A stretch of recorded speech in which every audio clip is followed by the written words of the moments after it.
Aula número 144. Concordância. Uma introdução. Ouça esse poema de Casimiro de Abreu. A uma menina. O que é simpatia? Simpatia é o sentimento que nasce num só momento, sincero no coração. São dois olhares acesos, bem juntos, unidos, presos numa mágica atração.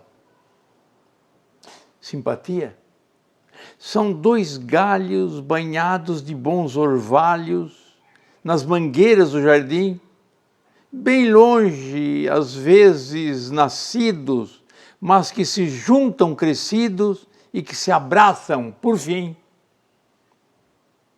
São duas almas bem gêmeas, que riem no mesmo riso, que choram no mesmo ais. São vozes de dois amantes, duas liras semelhantes, ou dois poemas iguais. Simpatia, meu anjinho, é o canto do passarinho, é o doce aroma da flor, são nuvens de um céu de agosto, é o que me inspira o teu rosto. Simpatia é quase amor.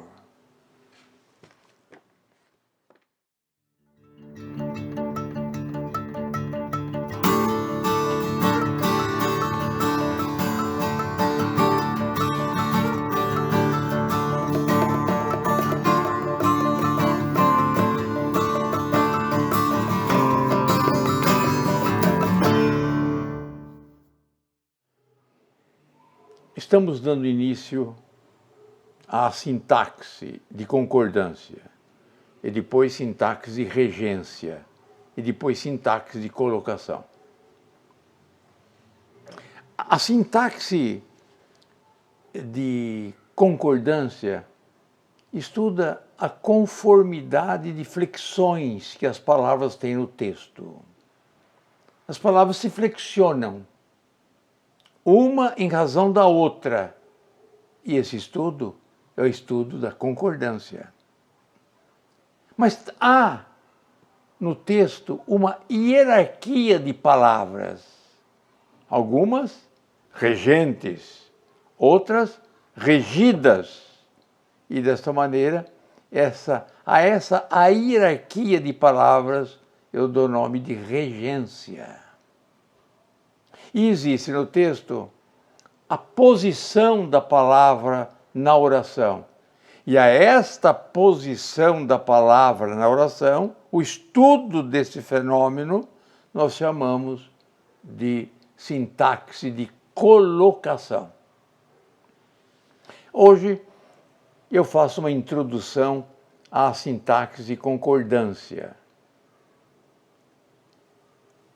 Com o título de concordância, daremos umas 3 ou 4 aulas.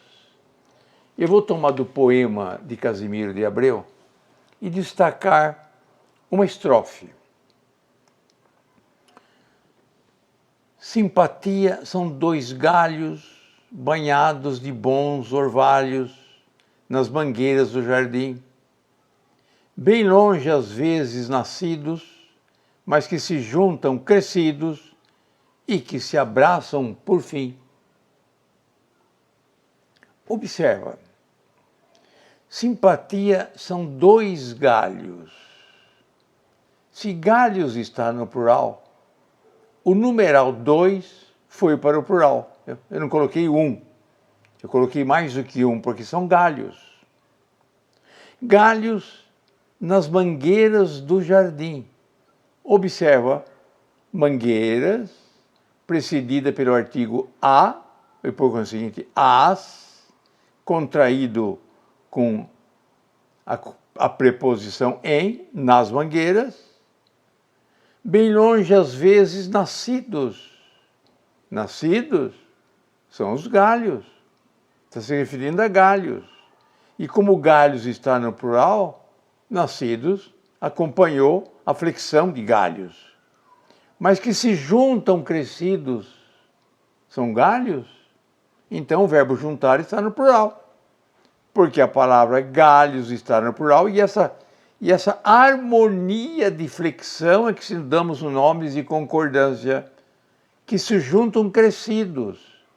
Crescidos se refere a galhos, por conseguinte, crescidos no plural. E que se abraçam por fim, e que se abraçam, os galhos se abraçam por fim, o verbo vai para o plural, e isso é uma coerência de concordância. Esse é o estudo da concordância. Se eu estivesse falando em regência, eu diria que algumas palavras regem outras palavras. Banhadas de bons orvalhos. Banhadas de quê? De bons orvalhos. De bons orvalhos é regida. E banhadas, e no caso banhados, rege bons orvalhos. Orvalhos é regente da palavra bons. Então, bons concorda com orvalhos porque ela rege. E desta maneira estamos na sintaxe de regência. Bem longe, às vezes, nascidos, mas que se juntam crescidos. Juntam foi para o plural, porque a palavra regente é galhos e a palavra regida é juntam. Então, eu tenho uma harmonia de concordância. E a isso eu dou nome de concordância genérica, numérica ou pessoal, de gênero, de número ou de pessoa. De gênero, masculino e feminino, de número, singular e plural, e de pessoa, primeira pessoa, segunda pessoa, terceira pessoa, e o verbo acompanha a flexão do sujeito a que se refere. Se a concordância for entre nomes, chamamos de concordância nominal. O adjetivo com o substantivo. O predicativo com o seu adjetivo respectivo. Ou melhor ainda, o predicativo com o sujeito. O predicativo com o objeto direto. O pronome com o substantivo a que se refere. Meu lápis, minha caneta.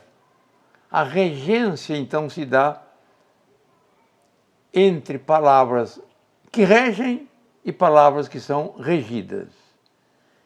E, por último, a sintaxe de colocação, que eu estudo a colocação da palavra na oração.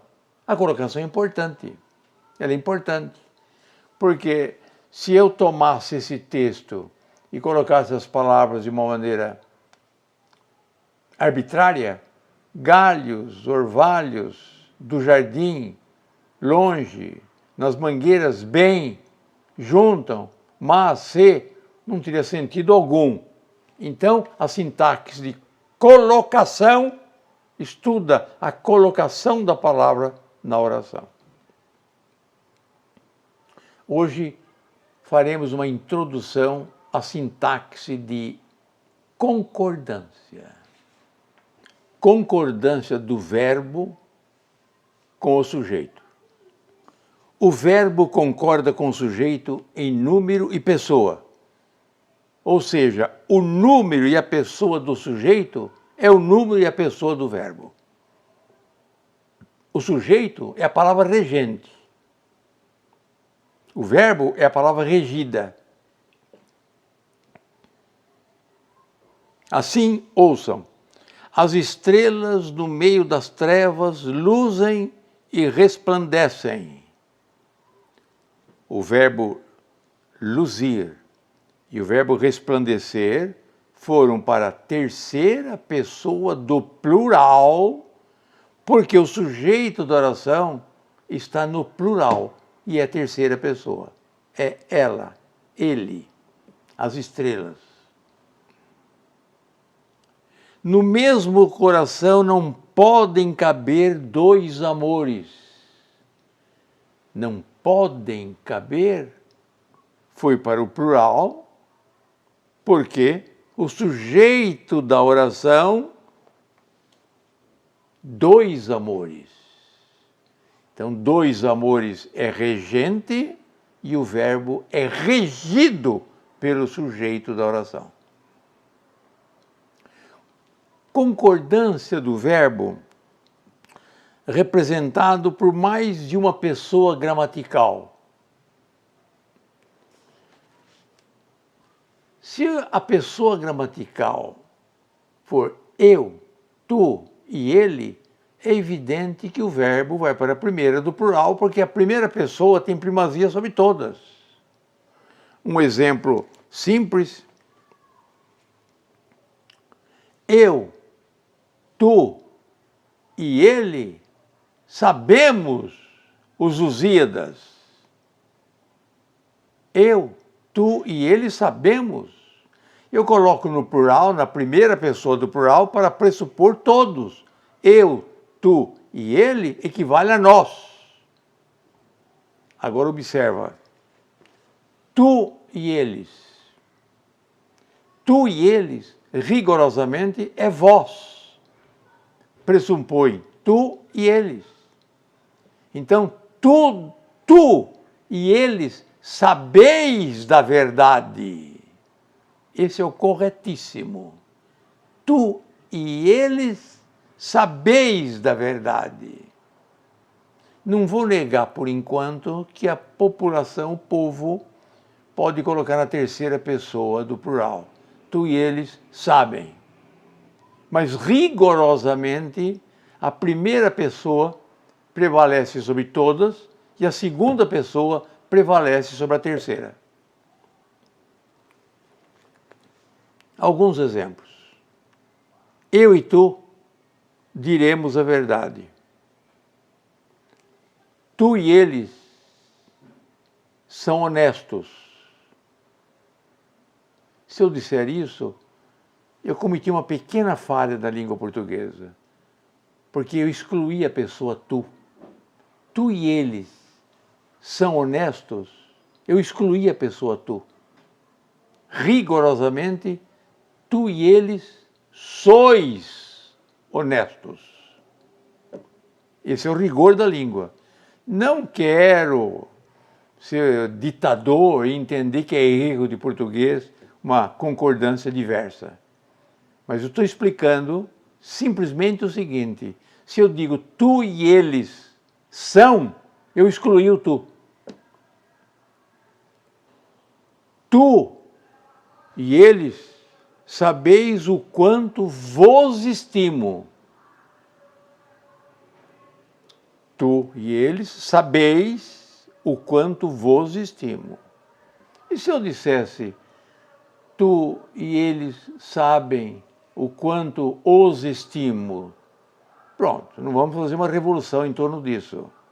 Mas eu quero explicar que, pela lógica, a segunda pessoa prevalece sobre a terceira. Herculano teve a liberdade de escrever o seguinte: de que me serve minha inocência de que Deus e tu são testemunhas? Pronto, estamos no romantismo. E ele admitiu uma concordância com a terceira pessoa do plural. Mas pelo rigor da língua, seria a frase da seguinte maneira: de que me serve a minha inocência de que Deus e tu sois testemunhas? Concordância do verbo com o sujeito representado por uma pessoa de tratamento. Vossa Excelência, Vossa Alteza, Vossa Majestade. Estou consultando um livro de minha autoria. A pesquisa é minha. O verbo vai para a terceira pessoa do singular. Então, Vossa Excelência é justo, Sua Santidade reuniu os cardeais em assembleia. Vossa Excelência pode responder isto ao seu governo. Essa frase é de Ribeiro da Silva. Quando que eu uso Vossa Excelência ou Sua Excelência? Vossa Santidade ou Sua Santidade? Vossa Alteza ou Sua Alteza? Vossa Excelência é quando a excelência é meu interlocutor. E Sua Excelência, quando Excelência for um assunto, é de quem eu estou falando. Vossa Eminência comparecerá à reunião? Estou conversando com ela. Vossa Eminência comparecerá à reunião? Vossa Majestade sabe o quanto o estimo. Agora, se eu estiver falando dela, é Sua Excelência, ou Sua Santidade, ou Sua Majestade. Ouça, fui a Roma e não vi Sua Santidade. Senhor assessor, Sua Excelência dará entrevista hoje? Estou falando dela. Concordância do verbo com o sujeito representado por um coletivo.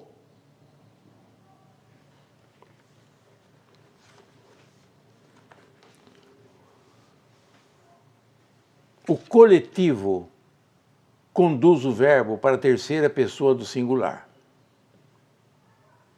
É evidente que o coletivo se refere a vários seres, a vários entes. Não importa. O verbo concorda com a palavra e não com a ideia. Se concordar com a ideia é uma outra hipótese que nós vamos hoje mesmo explicar. Mas o verbo concorda com a palavra e não com sua ideia. Então, a turma voltou, o exército venceu, a multidão exigiu eleições, a constelação brilha. O contrário também é legítimo. Se a palavra estiver no plural, se referindo a um ser, o verbo vai para o plural, porque o verbo concorda com a palavra e não com a ideia que o verbo representa. Ouça, os sertões foram escritos no começo do século XX. Mas não é o livro, professor. O livro é a ideia. A palavra está no plural. É o contrário do que eu disse com o coletivo. Os Andes cruzam a América. Os Lusíadas contêm 8.816 versos. Meus óculos ficaram em casa. Os Estados Unidos invadiram o Vietnã. O coletivo conduz o verbo para o singular. E uma palavra que está no plural, com ideia de singular, conduz o verbo para o plural. Se o coletivo vier seguido de um adjunto adnominal no plural, o verbo continua a concordar com o coletivo e não com o adjunto adnominal. A palavra regente é o sujeito e não o adjunto adnominal. Ouça, a Câmara dos Deputados aprovou a lei do divórcio. A Liga das Nações apareceu após a Primeira Guerra Mundial. A Organização das Nações Unidas reúne-se ordinariamente em Genebra. Um grupo de vadios ataca os bairros da periferia. Não importa que venha seguido com adjunto adnominal. É evidente que se eu fizer a inversão, a concordância vai com o novo sujeito que aparece. Os deputados da Câmara votaram.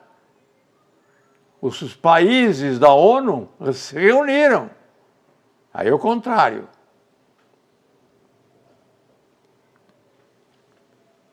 Contudo, a língua permite, porque o povo assim faz, que eu posso fazer uma concordância ideológica, mental. Ela tem que ter muito cuidado com essa concordância mental. fazer uma concordância mental assim, de uma maneira abrupta, o exército venceram, isso o povo já sabe que está errado. As pessoas que falam costumeiramente e que escrevem sabem que não procede.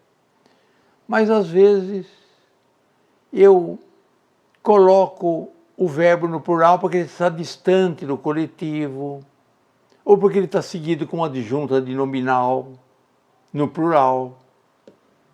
Eu vou explicar cada caso que eu entenda, ou que eu quero expor. Ouça. Um enxame de abelhas invadiu uma sala de aulas. Um enxame de abelhas invadiu. Corretíssimo, corretíssimo. Não cabe bem um enxame de abelhas invadiram. Agora observa. Um enxame de abelhas invadiu uma sala de aula e picavam cada um dos alunos. O verbo picar aí tem um sujeito, que é o enxame. Mas a ação está mais se referindo a abelhas do que a enxame. Não é bem o enxame que está picando cada aluno, são as abelhas. Então, uma concordância ideológica absolutamente normal.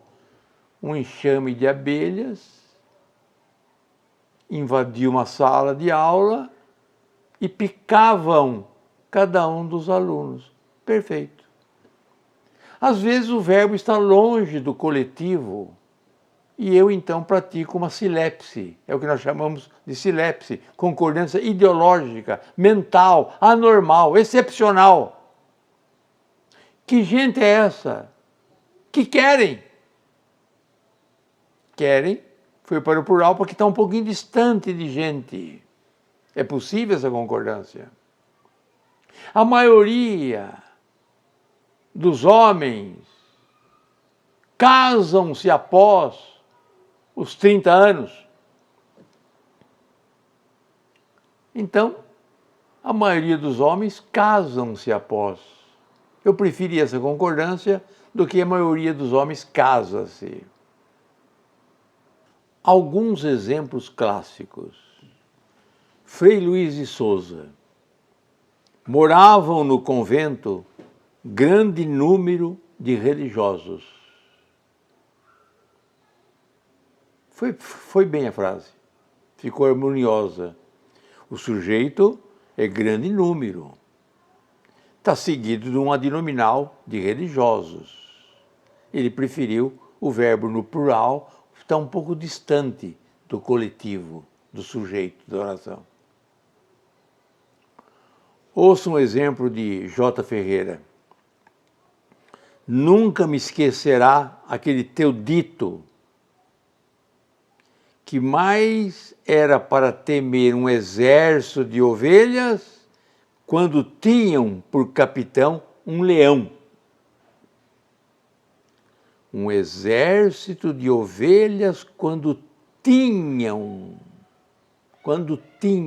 o exército de ovelhas, quando tinham. Olha um exemplo de Herculano, Alexandre Herculano. Um grande número de velas branquejavam sobre as águas. Um grande número de velas branquejavam sobre as águas. Então, o que eu disse é que o coletivo pede o verbo na terceira pessoa do singular. E disse mais, que a palavra não concorda com a ideia, concorda com o verbo, não concorda com a ideia, concorda com a palavra. Assim, se a palavra está no plural, se referindo a um só objeto que está na sua mente, ele concorda com a palavra e não com o objeto de sua mente. Então eu dei dois exemplos. O exército venceu e dei um exemplo de os Andes cruzam a América. Então, dois exemplos em que o verbo concorda com a palavra escrita. Contudo, a língua admite a silepse. a concordância mental, espiritual, excepcional, em que a palavra concorda não com o que está escrito, mas com a sua ideia. Mas é preciso saber organizar isto. Não fica muito elegante dizer a turma chegaram cedo. Não é muito elegante. Mas nos exemplos clássicos que eu dei, a elegância no texto. Vamos estudar um soneto de Francisco Manuel de Melo, do barroco português. Apólogo da Morte. Vi eu um dia a morte andar folgando por um campo de vivos que a não viam. Os velhos, sem saber o que faziam, a cada passo nela iam topando. Na mocidade, os moços, confiando, ignorantes da morte, a não temiam. Todos cegos, nenhuns se lhes desviam. Ela a todos com o dedo os vai contando. Então, quis disparar e os olhos cerra. Tirou e errou. E vendo seus empregos tão sem ordem, bradei, tente, homicida. Voltou-se e respondeu, tal vai de guerra, se vós todos andais comigo cegos, que esperais que convosco ande a divertida? Um soneto barroco de Dom Francisco Manuel de Melo. O título já mostra que é barroco, né? Apologia da Morte. A morte dando seus tiros a esmo e matando quem bem deseja, velhos ou jovens, e ninguém ligando para a morte, os jovens principalmente, porque não lhe importa, ainda é cedo para morrer. E ele diz, no final, voltou-se e respondeu, tal vai de guerra, se vós todos andais comigo cegos, ou seja, indiferente à morte, que esperais que convosco ande advertida, porque às vezes a morte erra o seu tiro, erra a flecha que dispara. Vamos ver a concordância desse soneto. Vamos puxar o soneto aqui do lado e vamos explicar um pouquinho o soneto e a razão da aula, né? A concordância. Vi um dia a morte andar folgando por um campo de vivos que a não viam. Bom, a morte para o barroco, eu estou no século XVII, a morte era uma preocupação constante. É o final da vida, são as prestações de contas para o infinito, é o juízo final. Então, é preciso se preocupar com a morte, segundo, então, alguns ensinamentos da religião da época. Mas algumas pessoas são indiferentes a ela. E a morte, então, está dialogando, o apólogo dela está conversando. Vi um dia a morte andar folgando, quer dizer, ainda não com sua intensidade, não matando muita gente, por um campo de vivos que a não viam. Os vivos não a não viam e não se interessavam por ela. Os velhos, sem saber o que faziam, a cada passo nelas iam topando. Os velhos, a morte chega para os velhos. Na mocidade, os moços, confiando, ignorantes da morte, a não temiam. Bem, nesse século XXI, é evidente que está corretíssimo. É para não temer a morte mesmo. É para não temer a morte. É inevitável, mas os moços sabem disso, aproveitam a vida, porque a morte é inevitável, então não estão pouco ligando para o futuro em que vai ocorrer a morte. Não é para temer a morte, segundo os moços do poema. Quando a morte chega, eu não estou aqui. E quando eu estou aqui, ela não está comigo. Então não há que temer o que não se conhece. Então, na mocidade, os moços, confiando, ignorantes da morte, a não temiam. Todos cegos, nenhum se lhe desviam, ela a todos com o dedo os vai contando. Vamos ver até agora algumas concordâncias. No primeiro quarteto, os velhos, sem saber o que faziam. O que faziam? O verbo foi para o plural. Por quê? Porque quem está regendo essa oração é o sujeito velhos. Velhos, terceira pessoa, determinou que o verbo fazer fosse para a terceira pessoa. Velhos, terceira pessoa do plural, determinou fazer na terceira pessoa do plural. Na mocidade, os moços, confiando e ignorantes da morte, não temiam. Não temiam? Está sendo regido por os moços. Os moços não temiam. Não temiam. Não temiam a morte. Tão cegos, nenhum se lhes desviam, também regido por moços, ela a todos com o dedo vai contando. Ela agora é a morte, terceira pessoa, e o verbo, então, se corresponde na terceira pessoa. Então quis disparar a morte. E os olhos cerra. Como eu sei que o verbo concorda com o sujeito da oração, eu entendo essa frase perfeitamente, sem anfibologia, sem dualidade de sentido. Os olhos cerra. Eu percebo na hora que olhos não é o sujeito da oração. Porque se fosse, seria os olhos cerram. Mas não está escrito isso. Está os olhos cerra. Ou seja, alguém é que cerra os olhos. Esse alguém é a morte. Cerra os olhos porque é indiferente matar esse ou aquele. Tirou e errou. Porque cerrou os olhos, tirou e errou. Terceira pessoa se referindo à morte. Eu, mudou o sujeito da oração. Eu, vendo seus empregos tão sem ordem, bradei.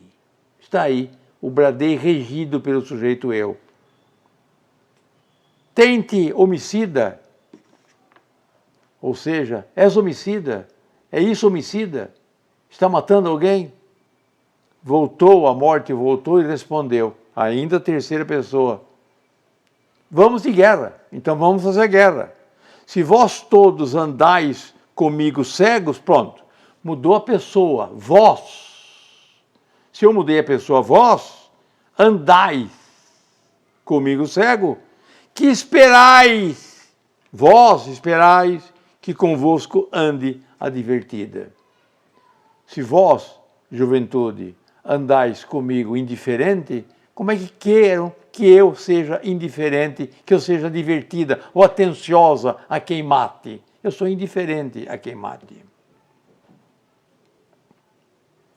O jovem está acusando a morte de ser cega. E a morte está dizendo, se vocês são cegos para a morte, eu também tenho o direito de não ser, de andar tão advertida, tão indiferente à morte. Uma poesia barroca do século XVII de Dom Francisco de Melo, Francisco Manuel de Melo.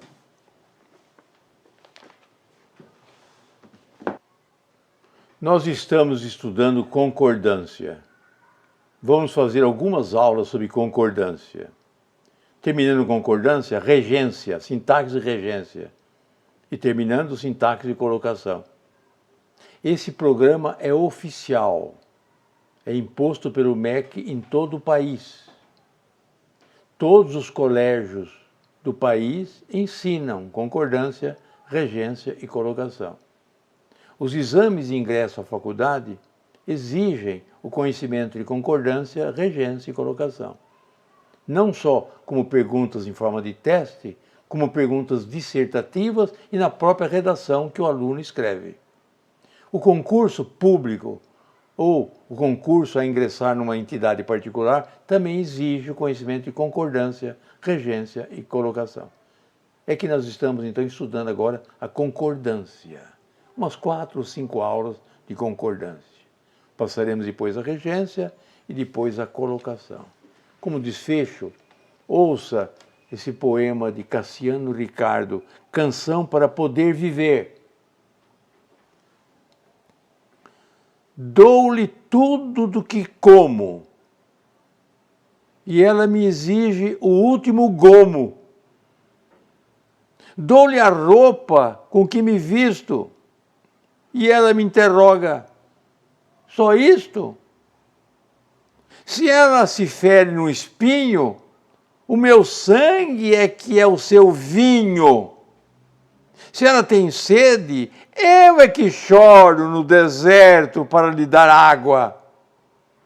E ela mata a sua sede já no copo das minhas mágoas.